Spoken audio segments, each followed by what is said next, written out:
வணக்கம். ஜெம் செய்திகளுக்காக நான் உங்கள் குணா. இந்திய நேரப்படி இரவு 8:30 மணி செய்திகள். முதலில் ஜெம் தலைப்பு செய்திகளை காணலாம். 11,000 இளைஞர்களை பயங்கரவாதத்திலிருந்து இயல்பு வாழ்க்கைக்கு கொண்டு வந்தது பிரதமர் நரேந்திர மோடி மத்திய அரசு. அசாம் மாநிலத்தில் நடைபெற்ற பிரச்சாரத்தில் மத்திய உள்துறை அமைச்சர் அமித்ஷா உரை. உதிப்பது உதயசூரியன் தான் என சீர்காழியில் ஒலித்தது மக்களின் குரல். முதலமைச்சர் மு.க.ஸ்டாலின் எக்ஸ் தளத்தில் பதிவு. நான் தனித்து தன்மனதோடு மக்கள் மீது நம்பிக்கை வைத்து தேர்தலில் போட்டியிடுகிறேன். கார்த்திக் சிதம்பரத்தின் விமர்சனத்திற்கு பதிலளித்தார் நாம் தமிழர் சீமான்.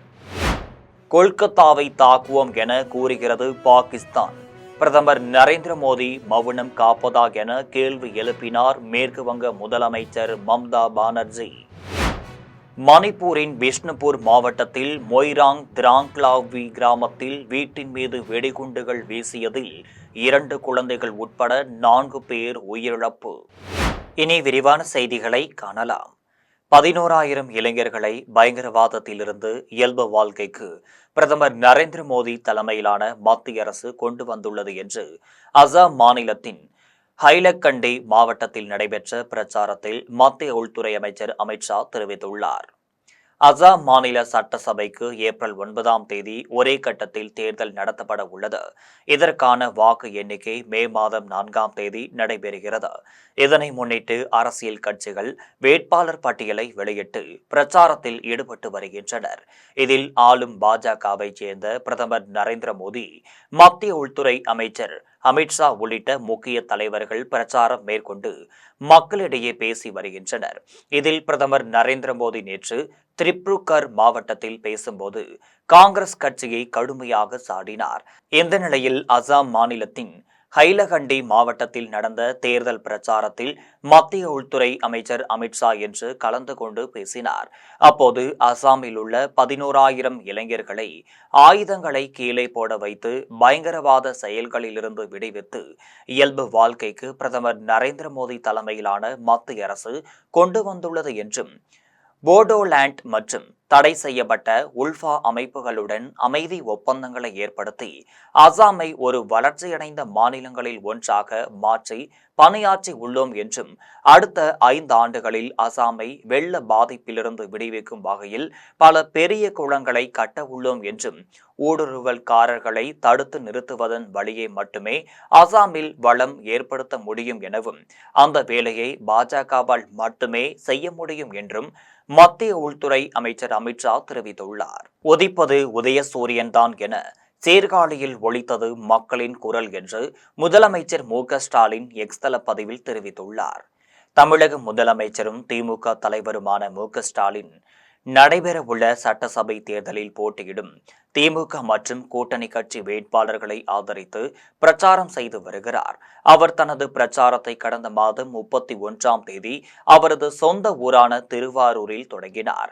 ஏற்கனவே 2 கட்ட பிரச்சாரத்தை முடித்த அவர் 3வது கட்ட பிரச்சாரத்தை புதுச்சேரியில் நேற்று தொடங்கினார். இன்று முதலமைச்சர் மு.க.ஸ்டாலின் மயிலாடுதுறை மாவட்டம் சீர்காழியில் நடைபெறும் பொதுக்கூட்டத்தில் திமுக மற்றும் கூட்டணி கட்சி வேட்பாளர்களை ஆதரித்து பேசுகிறார். இந்த நிலையில் இன்று காலையில் சீர்காழியில் தென்பாதி பகுதியில் முதலமைச்சர் மு.க.ஸ்டாலின் நடைபயிற்சி மேற்கொண்டார். அப்போது சாலையின் இருபுறமும் நின்று கொண்டிருந்த பொதுமக்களிடமும் நலம் விசாரித்து மக்களின் குறைகளை கேட்டறிந்தார். மேலும் உதயசூரியன் சின்னத்தில் போட்டியிடும் மதிமுக வேட்பாளர் செந்தில் செல்வனை ஆதரித்து அவர் வாக்கு சேகரித்தார். இது தொடர்பாக முதலமைச்சர் மு.க.ஸ்டாலின் எக்ஸ் தளத்தில் பதிவு ஒன்றை பதிவிட்டுள்ளார். அதில் உதிப்பது உதயசூரியன் தான் என சீர்காழியில் மக்கள் குரல் ஒலித்தது என்றும், அண்ணன் வைகோவின் ஆதரவு பெற்ற மதிமுக வேட்பாளர் செந்தில் செல்வனுக்கு ஆதரவாக இன்று காலை 1.5 மணி நேரம் சீர்காழியின் வீதிகளில் உதயசூரியன் சின்னத்திற்கு வாக்கு சேகரித்தேன் என்றும், எங்கும் திராவிட மாடல் ஆட்சிக்கு ஆதரவான அலை வீசுகிறது என்றும், திராவிட மாடல் அரசின் திட்டங்களை நான் கூறுவதற்கு முன்பே மக்களே என்னிடம் சொல்லி மகிழ்கிறார்கள் எனவும், சீர்காழியிலேயே அவரவர் பகுதிகளில் எத்தனை திட்டங்கள் நிறைவேற்றப்பட்டுள்ளனர் என என்னை உரிமையோடு நிறுத்தி மக்கள் சொல்கிறார்கள் என்றும், இதைவிட வேறென்ன வேண்டும் என்றும், மீண்டும் கழக ஆட்சியே வெல்வோம் ஒன்றாக என்று எக்ஸ் தள பதிவில் முதலமைச்சர் மு.க.ஸ்டாலின் தெரிவித்துள்ளார். கார்த்திக் சிதம்பரத்தின் விமர்சனத்திற்கு பதிலளித்த சீமான், இந்த நாடே என் வீடு என்றும், நான் தனித்து தன்மனதோடு மக்கள் மீது நம்பிக்கை வைத்து தேர்தலில் போட்டியிடுகிறேன் என்று நாம் தமிழர் கட்சியின் தலைமை ஒருங்கிணைப்பாளர் சீமான் தெரிவித்துள்ளார். தமிழக சட்டமன்ற தேர்தல் வரும் 23ஆம் தேதி நடைபெற உள்ளது. இதனை முன்னிட்டு தற்போது தேர்தல் பரப்புரை சூடுபிடிக்க தொடங்கியிருக்கிறது. இந்த நிலையில் காரைக்குடியில் பிரச்சாரம் செய்ய இருந்த காங்கிரஸ் நாடாளுமன்ற உறுப்பினர் கார்த்திக் சிதம்பரம் நாம் தமிழர் கட்சியின் தலைமை ஒருங்கிணைப்பாளர் சீமானை கடுமையாக விமர்சித்துள்ளார். அதில் சீமானுக்கு இங்கு ஓட்டு கிடையாது, சீமானுக்கு இங்கு சொந்த வீடு கிடையாது என்ற விமர்சனத்திற்கு நாம் தமிழர் கட்சியின் ஒருங்கிணைப்பாளர் சீமான் செய்தியாளர்கள் சந்திப்பில் பதிலளித்துள்ளார். அப்போது விமர்சனம் தொடர்பாக நான் பேசத் தொடங்கினால் நீண்ட நேரமாகும். இதற்கு என் தம்பி தங்கைகள் கார்த்திக் சிதம்பரத்திற்கு பதில் கொடுப்பார்கள் என்று தெரிவித்தார். மேலும் அவருடைய அப்பா சிதம்பரம் பேசட்டும், நான் பேசுகிறேன். கார்த்திக் சிதம்பரம் பேசுவது சிறுபிள்ளைத்தனமானது என்றும் தெரிவித்த அவர், மக்களவைத் தேர்தலில் கேரளாவில் வயநாடு தொகுதியில் ராகுல் காந்தி போட்டியிட்டார். அங்கே வீடு மற்றும் ஓட்டு இருந்ததா என சீமான் கேள்வி எழுப்பினார். மேலும் ராகுல் காந்தியின் தங்கை பிரியங்கா காந்தி மக்களவை தேர்தலில் போட்டியிட்டார். அவருக்கு அங்கே வீடு மற்றும் ஓட்டு இருந்ததா எனவும் கேள்வி எழுப்பினார். மேலும் இதுவரை நாய் நரியை தான் தேர்தலில் பார்த்திருப்பீர்கள், ஆனால் நான் புலி என்று அந்த பயம் இருக்கட்டும் என்றும் நாம் தமிழர் சீமான் தெரிவித்தார். கொல்கத்தாவை தாக்குவோம் என கூறுகிறது பாகிஸ்தான் என்றும் பிரதமர் நரேந்திர மோடி மௌனம் காப்பதா என்று கேள்வி எழுப்பிய மேற்கு வங்க முதலமைச்சர் மம்தா பானர்ஜி பிரதமருக்கு கண்டனம் தெரிவித்துள்ளார். மேற்கு வங்காள சட்டசபைக்கு ஏப்ரல் 23, 29 ஆகிய தேதிகளில் 2 கட்டங்களாக தேர்தல் நடைபெற உள்ளது. இந்த நிலையில் நாடியா மாவட்டத்தில் உள்ள பெதுவாடாஹரி பகுதியில் நடைபெற்ற தேர்தல் பிரச்சார கூட்டத்தில் திரிணாமுல் காங்கிரஸ் தலைவரும் மாநில முதலமைச்சருமான மம்தா பானர்ஜி உரையாற்றினார். அப்போது பாகிஸ்தான் பாதுகாப்புத்துறை அமைச்சராக காஜா ஆசிம் கொல்கத்தாவை தாக்குவோம் என மிரட்டல் விடுத்துள்ளார். மாநிலத்தில் தேர்தல் பிரச்சாரம் செய்த பிரதமர் நரேந்திர மோடி ஏன் இந்த மிரட்டலுக்கு பதிலடி கொடுக்கவில்லை? இதன் பின்னணி என்ன? வரைவு திட்டம் தயாரா என்றும், தேர்தலுக்கு முன்பாக மற்றொரு பகல்காம் தாக்குதலுக்கு திட்டமா என்றும் மேற்கு வங்க முதலமைச்சர் மம்தா பானர்ஜி கேள்வி எழுப்பினார். மேலும் மேற்கு வங்காள மக்களை குறிவைத்தால் அதனை நாங்கள் வேடிக்கை பார்த்து கொண்டிருக்க மாட்டோம் என்றும், இந்திய குடிமக்களாகிய நாங்கள் இதுபோன்ற மிரட்டல்களை சகித்துக் கொள்ள மாட்டோம் என்றும், நீங்கள் ஏன் அமைதியாக இருக்கிறீர்கள்? உங்களுக்கு வெட்கமாக இல்லையா? நீங்கள் பதவி விலக வேண்டும் என்று மம்தா பானர்ஜி குற்றம் சாட்டினார். மணிப்பூரின் பிஷ்ணுபூர் மாவட்டத்தில் மொய்ராங் திராங்லாவ்வி கிராமத்தில் வீடு ஒன்றின் மீது திடீரென வெடிகுண்டுகள் வீசப்பட்ட சம்பவத்தில் 2 குழந்தைகள் உட்பட 4 பேர் உயிரிழந்தனர். மணிப்பூரின் பிஷ்ணுபூர் மாவட்டத்தில் மொய்ராங் திராங்லாவ்வி கிராமத்தில் வீடு ஒன்றின் மீது திடீரென வெடிகுண்டுகள் வீசப்பட்டனர். இந்த சம்பவத்தில் 2 குழந்தைகள் உட்பட 4 பேர் படுகொலை செய்யப்பட்டனர். இந்த சம்பவத்தில் வீடு முற்றிலும் சேதமடைந்தது. இதனால் அக்கம் பக்கத்தில் உள்ளவர்களும் அதிர்ச்சியடைந்தனர். பாதுகாப்பு படையினர் உஷார்படுத்தப்பட்டு கூடுதல் படைகள் குவிக்கப்பட்டுள்ளனர். இது தொடர்பாக தீவிர விசாரணையும் நடத்தப்பட்டு வருகிறது. 3 சிறுமிகள் படுகொலை சம்பவம் அந்த பகுதியில் பெரும் பதற்றத்தை ஏற்படுத்தி உள்ளது. அதிமுக தலைமையிலான தேசிய ஜனநாயக கூட்டணி சார்பில் தருமபுரி தொகுதியில் போட்டியிடும் பாமக வேட்பாளர் சௌமியா அன்புமணி வெங்கடம்பட்டி புதூர் கிராமத்தில் பொதுமக்களை சந்தித்து மாம்பழம் சின்னத்திற்கு வாக்கு சேகரித்தார். தருமபுரி மாவட்டம் நல்லம்பள்ளி வட்டம் வெங்கடம்பட்டி புதூர் கிராமத்தில் அதிமுக தலைமையிலான தேசிய ஜனநாயக கூட்டணி சார்பில் தருமபுரி தொகுதியில் போட்டியிடும் பாமக வேட்பாளர் சௌமியா அன்புமணி பிரச்சாரத்தை துவங்கினார். அப்போது அப்பகுதி மக்கள் பட்டாசுகள் வெடித்தும் ஆரத்தி எடுத்தும் உற்சாக வரவேற்பு அளித்தனர்.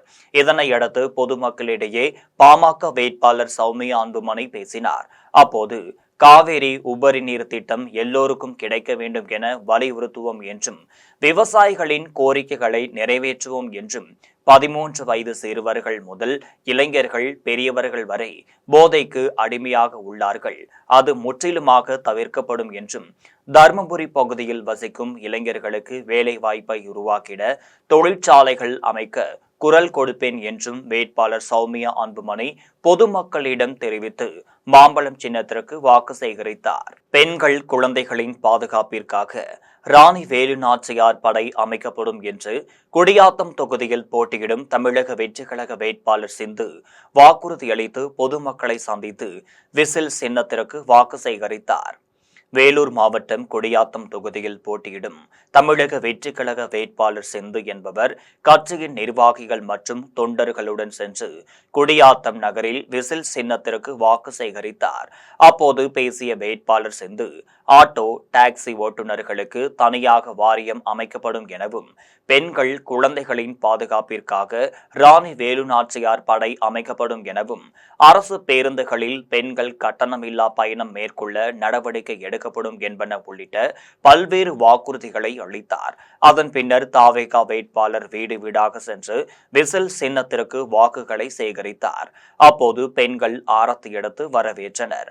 வாக்கு சேகரிக்கும் நிகழ்ச்சியில் கட்சியின் தொகுதி தேர்தல் பொறுப்பாளர் இளங்கோ, நிர்வாகிகள் அழகப்பன், பாஸ்கரன், ஆத்மா, ஹரி உட்பட பலர் கலந்து கொண்டனர். மக்களுக்கான ஆட்சி நடத்துவார் அதிமுக பொதுச் செயலாளர் எடப்பாடி பழனிசாமி என்றும், அம்மாவின் வழியை பின்பற்றும் எடப்பாடியாரை நம்பினால் ஆண்டவனை நம்பின மாதிரி என்றும் கும்மிடிப்பூண்டி தொகுதியில் போட்டியிடும் வேட்பாளர் சுதாகரை ஆதரித்து பிரச்சாரத்தில் ஈடுபட்ட நடிகை வித்யா தெரிவித்துள்ளார்.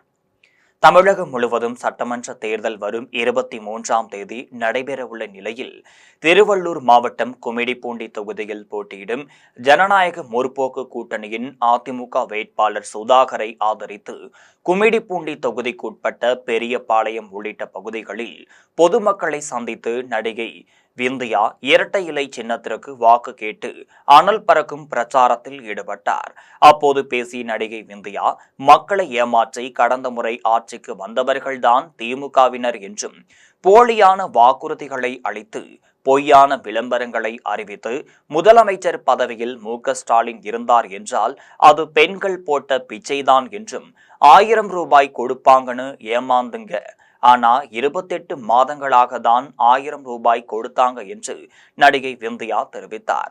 மேலும் இன்றைக்கு தமிழ்நாட்டில் பெண்கள் நிலைமை மிகவும் மோசமாக உள்ளது என்றும், சாதாரண பெண் சந்தைக்கு போக முடியவில்லை, கன்னி பெண்கள் கல்லூரிக்கு போக முடியவில்லை என்றும், இதனால் ஆட்சி மாற்றத்தை ஏற்படுத்த கும்மிடிப்பூண்டி தொகுதியில் போட்டியிடும் அதிமுக வேட்பாளர் சுதாகருக்கு இரட்டை இலை சின்னத்திற்கு பொதுமக்கள் வாக்களித்து வெற்றி பெற செய்ய வேண்டும் என நடிகை விந்தியா கேட்டுக்கொண்டார். மேலும் 2026 சட்டமன்ற தேர்தலில் 200க்கு மேற்பட்ட இடங்களில் அதிமுக கூட்டணி கட்சிகள் வெற்றி பெற்று எடப்பாடி பழனிசாமி முதலமைச்சர் ஆவார் என்றும், மக்களுக்கான ஆட்சியை எடப்பாடி பழனிசாமி நடத்துவார் என்றும், அம்மாவின் வழியை பின்பற்றும் எடப்பாடியாரை நம்பினால் ஆண்டவனை நம்பின மாதிரி என்றும் நடிகை விந்தியா தெரிவித்தார்.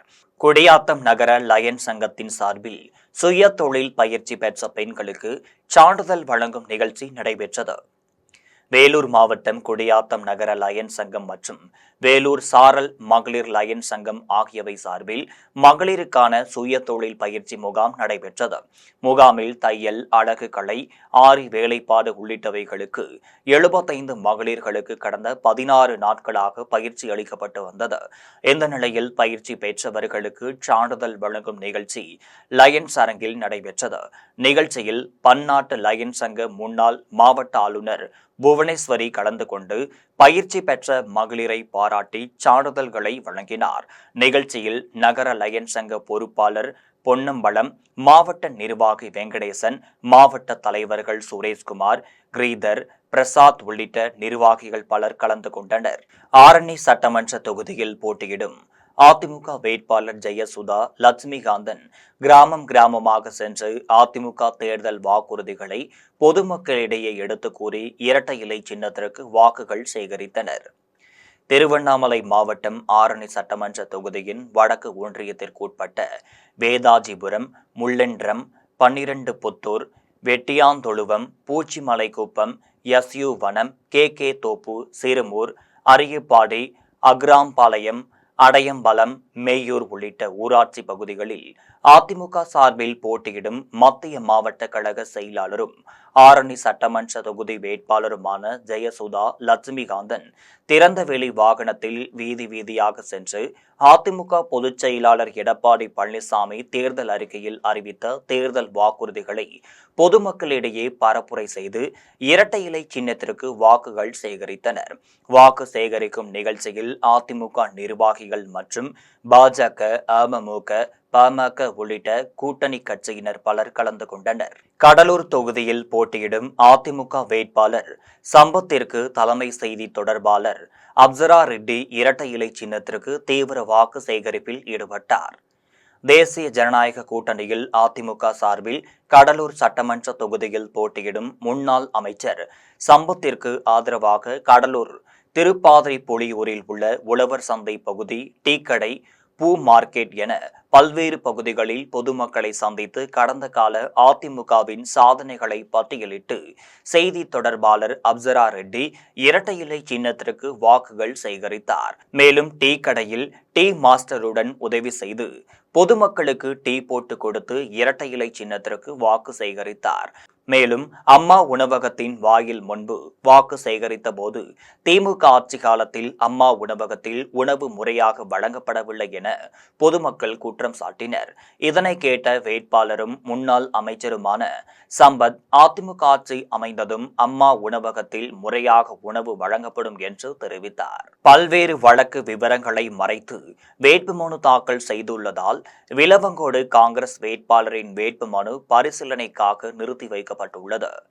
கன்னியாகுமரி மாவட்டம் விளவங்கோடு சட்டமன்ற தொகுதியில் போட்டியிடுவதற்கு காங்கிரஸ் வேட்பாளர் பிரவீன் தனது வேட்புமனு தாக்கல் செய்தார். வேட்புமனுவில் பல்வேறு வழக்கு விவரங்களை மறைத்து வேட்புமனு தாக்கல் செய்ததாக கூறி காங்கிரஸ் கட்சியின் சிறுபான்மை பிரிவு மாவட்ட செயலாளர் ஜோஸ்லால் மற்றும் பாஜக ஓபிசி அணி மாவட்ட பொதுச் செயலாளர் ராதாகிருஷ்ணனின் எதிர்ப்பு வேட்புமனு ஆகியவை பரிசீலனைக்காக நிறுத்தி வைக்கப்பட்டுள்ளது. தமிழகம் மற்றும் கேரளாவில் வாக்குரிமை வைத்திருப்பதை மறைத்துள்ளது விசாரணையில் தெரிய வந்ததால் விளவங்கோடு காங்கிரஸ் வேட்பாளர் பிரவீன் வேட்புமனு நிறுத்தி வைக்கப்பட்டுள்ளது. சிதம்பரம் தொகுதியில் தாக்கல் செய்த தாவேகா மற்றும் தமிழக வாழ்வுரிமை கட்சி வேட்பாளர்களுடைய வேட்புமனு தள்ளுபடி செய்யப்பட்டுள்ளது. கடலூர் மாவட்டம் சிதம்பரம் சட்டப்பேரவை தொகுதியில் போட்டியிடுவதற்கும் தமிழக வாழ்வுரிமை கட்சி வேட்பாளர் சுரேந்தர் மற்றும் மாற்று வேட்பாளராக அவரது மனைவி சுதா ஆகியோர் தாக்கல் செய்யப்பட்ட வேட்பு மனுக்கள் தள்ளுபடி செய்யப்பட்டுள்ளது. இதேபோன்று தமிழக வெற்றிக் கழக வேட்பாளர் டாக்டர் என் பாரி தாக்கல் செய்த வேட்பு மனுவில் மனைவியின் சொத்து விவரம் பூர்த்தி செய்யப்படவில்லை என கூறி விசாரணை நடைபெற்றதை அடுத்து வேட்பாளர் டாக்டர் என் பாரியின் வேட்பு மனுவையும் தேர்தல் நடத்தும் அலுவலர் சி கிஷன்குமார் தள்ளுபடி செய்து உத்தரவிட்டார். தமிழக வெற்றிக் கழக மாற்று வேட்பாளர் நெடுஞ்செழியன் வேட்புமனு ஏற்கப்பட்டது. அதிமுக வேட்பாளர் குப்பனின் மனு ஏற்கப்பட்டதை அடுத்து திருவொற்றியூர் தொகுதிக்குட்பட்ட பகுதிகளில் தோழமை கட்சி நிர்வாகிகளுடன் வேட்பாளர் குப்பன் வேனில் சென்று இரட்டை இலை சின்னத்திற்கு வாக்குகள் சேகரித்தார். திருவொற்றியூர் தொகுதிக்குட்பட்ட பூங்காவனபுரம், சின்ன மேட்டுப்பாளையம், பெரிய மேட்டுப்பாளையம், காலடிப்பேட்டை, மார்க்கெட் லயன், ஜானகி அம்பாள் எஸ்டேட் உள்ளிட்ட பகுதிகளில் திருவொற்றியூர் தொகுதியில் போட்டியிடும் அதிமுக வேட்பாளர் குப்பன் தோழமை கட்சி நிர்வாகிகளுடன் திறந்த வெளியில் வாகனத்தில் சென்று பொதுமக்களை சந்தித்து இரட்டை இலை சின்னத்திற்கு வாக்குகளை சேகரித்தார். மேலும் வாகனம் செல்ல முடியாத குறுக்கலான தெருக்களில் நடந்து சென்று பொதுமக்களை சந்தித்து 23ஆம் தேதி நடைபெறும் தேர்தலில் இரட்டை இலை சின்னத்திற்கு பெருவாரியான வாக்குகளை அளித்து வெற்றி பெற செய்ய வேண்டும் என கேட்டுக்கொண்டார். அப்போது அப்பகுதி மக்கள் ஆரத்தி எடுத்தும் மாலை அணிவித்தும் உற்சாக வரவேற்பு அளித்தனர். அதிமுக தொண்டர்கள் இரட்டை இலை சின்னத்தின் பதாகைகளையும் கட்சி கொடியையும் கையில் ஏந்தியவாறு வேட்பாளருடன் வீதி வீதியாக சென்று வாக்குகளை சேகரித்தனர். இது தொடர்பாக அதிமுக வேட்பாளர் குப்பன் தெரிவிக்கையில், பூங்காவனபுரம், பூங்கா நகர், வேலைக்கார விடுதி, கல்யாண் செட் நகர், கணக்கர் சந்தை, அப்படியே சின்ன மேட்டுப்பாளையம், பெரிய மேட்டுப்பாளையம், ஜானகி அம்பாள் எஸ்டேட் வரை இன்றைக்கி முடிச்சுட்டு தான் வந்தோம். இங்கே வேட்புமனு பரிசீலனை, அதுக்கு வந்து வேட்புமனு மனு ஏற்கப்பட்டது என்ற தகவலை சொன்னார்கள். இதெல்லாம் நான் தான் எம்எல்ஏ இருக்கப்போ 2011 சாலை விரிவாக்கம் பண்ணி கொடுத்தோம். அதனுடைய எதிர்வழியாக மெட்ரோ ட்ரெயின் வந்திருக்குது. ஸ்ரீபெரும்புதூர் தொகுதியில் மீண்டும் தன்னை சட்டமன்ற உறுப்பினராக வெற்றி பெற செய்தால் ஸ்ரீபெரும்புதூர் தொகுதி வளர்ச்சிக்கு பாடுபடுவேன் என்றும், தொழிற்சாலைகள் நிறைந்த ஸ்ரீபெரும்புதூர் தொகுதியில் தமிழக இளைஞர்களுக்கான வேலைவாய்ப்பில் முன்னுரிமை அளிக்க பரிந்துரை செய்வேன் என்றும் வாக்கு சேகரிப்பில் ஈடுபட்ட காங்கிரஸ் வேட்பாளர் செல்வ பெருந்தகை தெரிவித்துள்ளார். காஞ்சிபுரம் மாவட்டம் ஸ்ரீபெரும்புதூர் தொகுதியில் மீண்டும் போட்டியிடும் காங்கிரஸ் கமிட்டி தலைவரும் காங்கிரஸ் கட்சியின் வேட்பாளருமான செல்வ பெருந்தகை ஸ்ரீபெரும்புதூர் தொகுதிக்குட்பட்ட கிராமங்களில் வசித்து வரும் பொதுமக்களை நேரில் சந்தித்து கை சின்னத்திற்கு வாக்குகள் சேகரித்தார். அதன் பின்னர் பொதுமக்களிடையே வேட்பாளர் செல்வ பெருந்தகை பேசினார். அப்போது பேசிய அவர், தன்னை மீண்டும் ஸ்ரீபெரும்புதூர் தொகுதி சட்டமன்ற உறுப்பினராக வெற்றி பெற செய்தால் ஸ்ரீபெரும்புதூர் தொகுதி வளர்ச்சிக்கு பாடுபடுவேன் என்றும், தொழிற்சாலைகள் நிறைந்த ஸ்ரீபெரும்புதூர் தொகுதியில் தமிழக இளைஞர்களுக்கான வேலை வாய்ப்பில் முன்னுரிமை அளிக்க பரிந்துரை செய்வேன் என்றும் செல்வ பெருந்தகை உறுதிப்படுத்தினார். கடந்த 5 ஆண்டு காலமாக பெண்களுக்கும் முதியோர் உதவித்தொகை, இலவச பேருந்து வசதி, மருத்துவ வசதி திட்டம், கலைஞர் காப்பீடு திட்டம், பெண்களுக்கான உரிமை தொகை திட்டம், மாணவர்களுக்கான காலை உணவு திட்டம் உள்ளிட்ட எண்ணற்ற திட்டங்களை நமது தமிழக முதலமைச்சர் மு.க.ஸ்டாலின் செய்து வருகிறார் என்றும், தற்போது வழங்கப்பட்டு வரும் மாதம் 1000 ரூபாய் உதவித்தொகை திட்டத்தை எப்படியாவது நிறுத்திவிட வேண்டும் என நரேந்திர மோடி திட்டத்தை தீட்டி வருகிறார் என்றும், அதற்கு உறுதுணையாக அதிமுக செயல்பட்டு வருகிறது என்றும், இதனை எல்லாம் பொருட்படுத்தாமல் குடும்ப அட்டைதாரர்களுக்கு ரூபாய் 5000 வழங்குவேன் என முதலமைச்சர் மு.க.ஸ்டாலின் தமிழ்நாட்டு மக்களிடம் தெரிவித்துள்ளார் என்றும், இதனை நினைவில் நிறுத்தி வரும் 23ஆம் தேதி நடைபெறும் சட்டமன்ற தேர்தலில் கை சின்னத்திற்கு வாக்களிக்க வேண்டும் என வேட்பாளர் செல்வ பெருந்தகை பொதுமக்களிடம் கேட்டுக்கொண்டார். வாக்கு சேகரிக்கும் நிகழ்ச்சியில் ஸ்ரீபெரும்புதூர் திமுக ஒன்றிய செயலாளர் கோபால், விடுதலை சிறுத்தைகள் கட்சியின் மாவட்ட செயலாளர் மேனகா தேவி கோமகன், குன்னம் முன்னாள் ஊராட்சி மன்ற தலைவர் முருகன், ஸ்ரீபெரும்புதூர் ஒன்றிய திமுக துணை செயலாளர் வல்லக்கோட்டை ஜெகன்குமார், காஞ்சிபுரம் மாவட்ட தொகுதி தொழிலாளர் அணி அமைப்பாளர் பன்ருட்டி தணிக்காச்சலம், திமுக மாநில பொதுக்குழு உறுப்பினர் கணேஷ் பாபு, கொளத்தூர் ஊராட்சி மன்ற தலைவர் ஹரிகிருஷ்ணன், சிறுமாங்காடு ஊராட்சி மன்ற தலைவர் சிவரஞ்சனி கன்னியப்பன், காற்றம்பாக்கம் ஊராட்சி மன்ற தலைவர் கோவிந்தம்மாள் தாஸ், குன்னம் ஊராட்சி மன்ற தலைவர் தமிழ் இலக்கியா பார்த்திபன், குண்டு பெரும்பேடு முன்னாள் ஊராட்சி மன்ற தலைவர் இருசப்பன், விடுதலை சிறுத்தை கட்சியின் முன்னாள் இருங்காட்டுக்கோட்டை ஊராட்சி மன்ற துணைத் தலைவர் முருகவேல், மேட்டுப்பாளையம் திமுக பிரதிநிதி சூர்யா, திமுக ஒன்றிய மகளிர் அணி கல்பனா, மற்றொரு திமுக மகளிர் அணி உமாதேவி ஆகியோர் கலந்து கொண்டு காங்கிரஸ் வேட்பாளர் செல்வ பெருந்தகைக்கு கை சின்னத்திற்கு வாக்குகள் சேகரித்தனர். மண் வளத்தையும் கடல் வளத்தையும் மீனவர்களின் வாழ்வாதாரத்தையும் காக்க மறந்திட்ட கட்சியினருக்கு வாக்களிக்க வேண்டாம் எனவும், நாம் தமிழர் கட்சியினருக்கு வாக்களியுங்கள் என்றும் மீஞ்சூரில் நடைபெற்ற வேட்பாளர் அறிமுக கூட்டத்தில் பொன்னேரி தொகுதியில் போட்டியிடும் வேட்பாளர் ராஜாத்தி தெரிவித்தார். திருவள்ளூர் மாவட்டம் மீஞ்சூரில் நாம் தமிழர் கட்சியின் பொன்னேரி தொகுதி வேட்பாளர் ராஜாத்தி அறிமுகம் பொதுக்கூட்டம் பஜார் பகுதியில் நடைபெற்றது. பொன்னேரி சட்டமன்ற தொகுதியின் கிழக்கு மண்டலம் சார்பில் நடைபெற்ற கூட்டத்திற்கு பழங்குடியினர் பாதுகாப்பு பாசறை மாநில தலைவர் கேப்டன் துரை, மாநில ஒருங்கிணைப்பாளர் வினோத் பாபு, ஆதித்தமிழர் விடுதலை இயக்கத்தின் மாநில துணைத் தலைவர் இளஞ்செழியன் ஆகியோர் முன்னிலை வகித்தனர். கூட்டத்தில் வேட்பாளர் ராஜாத்தியை நாம் தமிழர் கட்சியின் நிர்வாகிகள் அறிமுகப்படுத்தி அவரது விவசாய சின்னத்தை பொதுமக்களிடம் காண்பித்து வாக்குகளை சேகரித்தனர். வாக்கு சேகரிக்கும் போது வேட்பாளர் ராஜாத்தி பேசினார். அப்போது பேசிய அவர், பொன்னேரி தொகுதிக்கு உட்பட்ட அத்திப்பட்டு புதுநகர் பகுதியில் வசித்து வரும் 100க்கு மேற்பட்ட குடும்பங்களுக்கு இதுவரையிலும் பட்டா வழங்கவில்லை எனவும், சாம்பல் கழிவுகளால் செம்பாக்கம் கிராமம் அழிந்து வருவதாகவும், அங்கு வசிக்கும் மக்களுக்கு புற்றுநோய் பாதிப்பு உள்ளதாகவும், அதனை தடுக்க இயலாத அரசியல் கட்சியினருக்கு வாக்களிக்க வேண்டாம் எனவும், கடல் வளத்தையும் மீனவர்களின் வாழ்வாதாரத்தையும் காக்க மறந்திட்ட கட்சியினருக்கு வாக்களிக்க வேண்டாம் எனவும் தெரிவித்தார். மேலும் தமிழகத்தில் வட மாநிலத்தவரின் வருகையால் வாழ்வாதாரம் இழந்து வேலை இல்லாமல் திண்டாடும் இளைஞர்களுக்கு வேலையை உருவாக்கி தருவதற்கு நாம் தமிழர் கட்சி போராடும் என்றும் வேட்பாளர் ராஜாத்தி தெரிவித்தார். இதில் 100க்கு மேற்பட்ட நாம் தமிழர் கட்சியின் தொண்டர்கள் மற்றும் பொதுமக்கள் என பலர் கலந்து கொண்டனர்.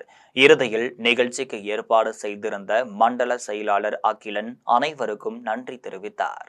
பேரணம்பட்டு நகர் முழுவதும் காவிரி கூட்டு குடிநீர் விரிவாக்கம் செய்ய சட்டமன்றத்தில் குரல் கொடுப்பேன் என்று குடியாத்தம் தொகுதியில் வாக்கு சேகரிப்பில் ஈடுபட்ட அதிமுக வேட்பாளர் ஃபரிதா உறுதியளித்து பொதுமக்களிடையே இரட்டை இலை சின்னத்திற்கு வாக்கு சேகரித்தார். வேலூர் மாவட்டம் குடியாத்தம் தொகுதியில் போட்டியிடும் அதிமுக வேட்பாளர் ஃபரிதா தனது ஆதரவாளர்களுடன் குடியாத்தம் காமாட்சியம்மன்பேட்டை பகுதியில் வீடு வீடாக சென்று தீவிர வாக்கு சேகரிப்பில் ஈடுபட்டார். அப்போது பெண்கள் ஆரத்தி எடுத்து வரவேற்றனர். அப்போது வேட்பாளர் ஃபரிதா பெண்கள் காலில் விழுந்து இரட்டை இலை சின்னத்திற்கு வாக்குகளை சேகரித்தார். குடியாத்தம் பகுதியில் வாக்கு சேகரிக்கும் நிகழ்ச்சியில் குடியாத்தம் நகர செயலாளர் பழனி, பாஜக தலைவர் ஜெகன், அதிமுக மாவட்ட சிறுபான்மை பிரிவு செயலாளர் அன்வர் பாஷா உள்ளிட்ட பலர் கலந்து கொண்டனர்.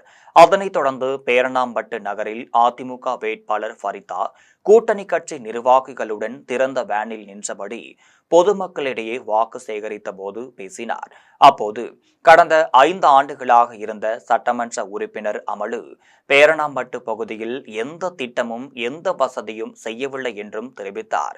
மேலும் தரைக்காடு, ஏரிக்குத்தி பகுதிகளில் கஞ்சா விற்பனை அதிக அளவில் உள்ளது என்றும் இதனால் பெண்களுக்கு பாதுகாப்பு இல்லை என்றும் குற்றம் சாட்டினார். என்னை வெற்றி பெற செய்யுங்கள், உங்களுக்கு பாதுகாப்பு அரணாக இருப்பேன் என்றும் பேரணம்பட்டு முழுவதும் விரிவாக்கம் செய்யப்பட்டு காவிரி கூட்டு குடிநீர் கிடைக்க நடவடிக்கை எடுப்பேன் என்றும் அதிமுக வேட்பாளர் ஃபரிதா வாக்குறுதி அளித்தார். இதில் பேரணம்பட்டு நகர செயலாளர் சீனிவாசன் உள்ளிட்ட கூட்டணி கட்சியினர் பலர் கலந்து கொண்டனர். இந்த தரக்காட் பகுதியிலே அதிகமான போதை பழக்கங்கள் இருக்கிறதை நான் கண்டறிந்திருக்கிறேன். இன்றைக்கு வீட்டுக்குள்ளே இருக்கக்கூடிய அன்பு சகோதரிகளே, எப்போது திருடன் வருவான், என்ன செய்வான், யாரை என்ன கொடுமை செய்வான் என்று பயத்திலே இருந்து கொண்டிருக்கிற என் அன்பு சகோதரிகளே, இந்த போதை பழக்கம், குடிப்பழக்கம், கஞ்சா, கற்பழிப்பு இது எல்லாம் மாற வேண்டுமானால் குலசேகரம் அருகே திருமணத்தை மீறிய உறவில் பெண்ணுடன் வாழ்ந்து வந்த ரப்பர் தொழிலாளி மற்றும் பெண்ணை கொலைவெறி தாக்குதல் நடத்திவிட்டு தப்பி சென்ற 4 பேரை காவல்துறையினர் கையும் களவுமாக கைது செய்தனர்.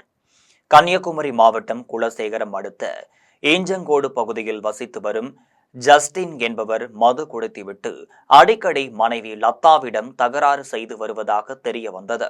இதனிடையே ரப்பர் பால் வெட்டும் வேலைக்காக ஈச்சங்கோட்டிற்கு வந்த அஜி என்பவருக்கும் லத்தாவிற்கும் பழக்கம் ஏற்பட்ட நிலையில் கணவரை விட்டு பிரிய லத்தா முடிவு செய்தார்.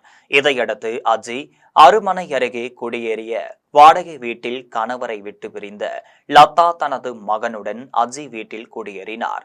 தாயின் நடவடிக்கை பிடிக்காத நிலையில் மகன் தாயை விட்டு பிரிந்து சென்று விட்டார்.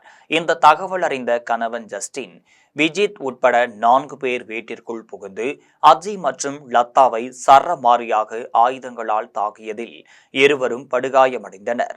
மேலும் கொலை மிரட்டல் விடுத்துவிட்டு அங்கிருந்து 4 பேரும் தப்பி சென்றனர். அப்போது காயமடைந்த இருவரின் சப்தம் கேட்டு அக்கம் பக்கத்தினர் விரைந்து வந்து அருமனை காவல் நிலையத்திற்கு தகவல் அளித்தனர். தகவலின் பேரில் சம்பவ இடத்திற்கு வந்த காவல்துறையினர் காயமடைந்த இருவரையும் மீட்டதில் சுய நினைவிழைந்த அஜயை குளித்துறை அரசு மருத்துவமனைக்கும் லத்தாவை அருமனை அரசு மருத்துவமனைக்கும் அனுப்பி வைத்தனர். இதையடுத்து மேல் சிகிச்சைக்காக ஆசாரிப்பள்ளம் அரசு மருத்துவமனைக்கு அஜி அனுப்பி வைக்கப்பட்டார். வீடு புகுந்து தாக்குதல் நடத்திய சம்பவம் குறித்து அருமனை காவல்துறையினர் வழக்கு பதிவு செய்து தப்பி ஓடிய இருவரை காவல்துறையினர் தீவிரமாக தேடி வருகின்றனர். காட்டுமன்னார் கோவில் சட்டப்பேரவை தொகுதியில் போட்டியிடும் தமிழக வாழ்வுரிமை கட்சியின் வேட்பாளர் ஆலவந்தார் தேர்தல் நடத்தும் அலுவலர் ராணியிடம் வேட்புமனு தாக்கல் செய்தார். கடலூர் மாவட்டம் காட்டுமன்னார் கோவில் சட்டப்பேரவை தொகுதியில் போட்டியிட தமிழக வாழ்வுரிமை கட்சியின் வேட்பாளர் ஆலவந்தார் அரசு மருத்துவமனை அருகில் உள்ள கட்சி அலுவலகத்தில் இருந்து குதிரை வண்டியில் ஊர்வலமாக காட்டுமன்னார் கோவில் வட்டாட்சியர் அலுவலகத்திற்கு சென்றார். அதன் பின்னர் தேர்தல் நடத்தும் அலுவலரும் கலால் உதவி ஆணையருமான ராணியிடம் தனது வேட்பு மனுவை தாக்கல் செய்தார். அப்போது நிர்வாகிகள் ராயநல்லூர் கண்ணன், ஆரிப்புள்ளா, ஜோதிவேல், சங்கர், தமிழரசன் உள்ளிட்டோர் உடன் இருந்தனர். மாற்று வேட்பாளராக அவரது மனைவி பெரியார் செல்வி வேட்புமனு தாக்கல் செய்தார். காட்டுமன்னார் கோவில் சட்டமன்ற தொகுதியில் போட்டியிடும் தமிழக வெற்றிக் கழக வேட்பாளர் சீனிவாசன் தேர்தல் நடத்தும் அலுவலர் ராணியிடம் வேட்புமனு தாக்கல் செய்தார். கடலூர் மாவட்டம் காட்டுமன்னார் கோவில் சட்டமன்ற தொகுதியில் போட்டியிடும் தமிழக வெற்றிக் கழகத்தின் வேட்பாளர் சீனிவாசன் அரசு மருத்துவமனை அருகே உள்ள கட்சி அலுவலகத்தில் இருந்து ஊர்வலமாக சென்று காட்டுமன்னார் கோவில் வட்டாட்சியர் அலுவலகத்தில் தேர்தல் நடத்தும் அலுவலரும் கலால் உதவி ஆணையாளருமான ராணியிடம் தனது வேட்புமனுவை தாக்கல் செய்தார். அப்போது தமிழக வெற்றிக் கழக நிர்வாகிகள், மாவட்ட துணை செயலாளர் புலவேந்திரன், மாவட்ட நிர்வாகி மெகராஜிதீன், நகர செயலாளர் அஜித்குமார், ஒன்றிய செயலாளர் கார்த்திக் ராஜா, கிருஷ்ணகுமார் உள்ளிட்டோர் உடன் இருந்தனர். மாற்று வேட்பாளராக அவரது மனைவி சங்கீதா சீனிவாசன் மனு தாக்கல் செய்தார். கோபிச்செட்டிப்பாளையம் தொகுதியில் போட்டியிடும் திமுக வேட்பாளர் நல்லசிவம் கொங்கர்பாளையம் கிராமத்திற்குள் வாக்கு சேகரிக்க சென்றபோது, எங்கள் கிராமத்திற்குள் வாக்கு சேகரிக்க கூடாது என வேட்பாளரின் வாகனத்தை கிராம மக்கள் திருப்பி அனுப்பி வைத்ததால் பெரும் பரபரப்பு ஏற்பட்டது. கொங்கர்பாளையம் பகுதியில் உள்ள குண்டேரி பள்ளம் அணையின் அருகே தனியார் நிலத்திலிருந்து போர்வெல் மூலம் தண்ணீரை எடுத்து செல்லும் நடவடிக்கைக்கு கிராம மக்கள் எதிர்ப்பு தெரிவித்து போராட்டங்களை நடத்தி வந்தனர். அப்போது போராட்டம் குறித்து பேச்சுவார்த்தை நடத்தவோ ஆறுதல் தெரிவிக்கவோ வராத அரசியல் கட்சியினரையும் அரசு அலுவலர்களையும் கண்டித்து வரும் சட்டமன்ற தேர்தலை புறக்கணிக்கப் போவதாகவும், எங்கள் கிராமத்தில் அரசியல் கட்சியினர் வாக்கு சேகரிக்க வேண்டாம் என அறிவிப்பு பதாகைகளை வைத்துள்ளனர்.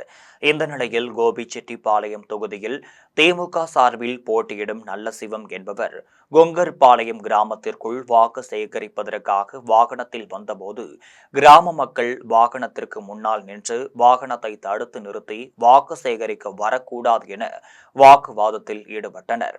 இதையடுத்து சில நிமிடங்களில் வேட்பாளரும் அவருடன் வந்தவர்களும் ஊருக்குள் செல்ல முடியாமல் பிரச்சார வாகனத்தை திருப்பிக் கொண்டு வேறு கிராமத்திற்கு சென்றனர்.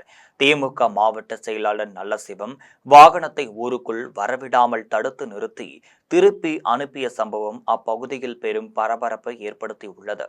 கேரளாவில் இன்று மாலையுடன் தேர்தல் பிரச்சாரம் ஓய்ந்த நிலையில் ஏப்ரல் 9 சட்டமன்ற தேர்தல் நடைபெறுகிறது. கேரளாவில் 140 தொகுதிகளில் ஏப்ரல் 9 சட்டமன்ற தேர்தல் நடைபெறுவதை முன்னிட்டு கம்யூனிஸ்ட், காங்கிரஸ், பாஜக மற்றும் சுயேட்சை வேட்பாளர்கள் என 883 வேட்பாளர்கள் போட்டியிடுகின்றனர். இந்த நிலையில் கடந்த 12 நாட்களாக அந்தந்த தொகுதிகளில் வேட்பாளர்கள் தீவிர பிரச்சாரத்தில் ஈடுபட்டு வந்தனர். இதையடுத்து அனைத்து கட்சிகளின் வேட்பாளர்களின் இறுதிக்கட்ட பிரச்சாரங்களும் இன்று மாலையில் ஓய்ந்தது. இறுதிக்கட்ட பிரச்சாரத்தில் வேட்பாளர்கள் தங்கள் ஆதரவாளர்களுடன் தொகுதியின் முக்கிய பகுதிகளில் ஒன்று திரண்டு கட்சி கொடிகளை பறக்கவிட்டும் கோஷங்களை எழுப்பியும் ஆரவாரம் செய்தனர். தேர்தல் பிரச்சாரம் இன்று மாலையுடன் ஓய்ந்த நிலையில் நாளை மறுநாள் கேரள மாநிலம் முழுவதும் 30,471 வாக்குச்சாவடிகளில் தேர்தல் நடைபெற உள்ளது. இத்தேர்தலில் 2,78,10,10,942 வாக்காளர்கள் வாக்களிக்க உள்ளனர். ராதாபுரம் தொகுதியில் தமிழக வெற்றிக் கழகத்தின் வேட்பாளராக போட்டியிடும் கிறிஸ்டோபர் வள்ளியூர் மற்றும் அதை சுற்றியுள்ள பகுதிகளில் வாக்குகளை சேகரித்தார்.